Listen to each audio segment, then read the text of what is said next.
Good evening, I'm Greg Catfeld, and tonight's top story, 60 Minutes coughed up a giant hairball.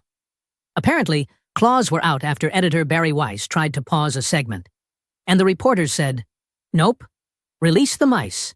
Now." The story leaked north of the litter box, went viral, and suddenly everyone's asking, who let the cats out of the bag? Then, plot twist. A private memo explaining the delay also leaked, proving once again, there is no such thing as a secret in a newsroom full of tabby activists. Sources say Barry wanted CBS to be balanced, but some staffers prefer their news pre-scratched, pre-spun, and served with a side of narrative kibble. They claim Trump is corrupting the media, while actively trying to bury neutrality in the litter box. In other words, they don't want a watchdog. They want a lap cat.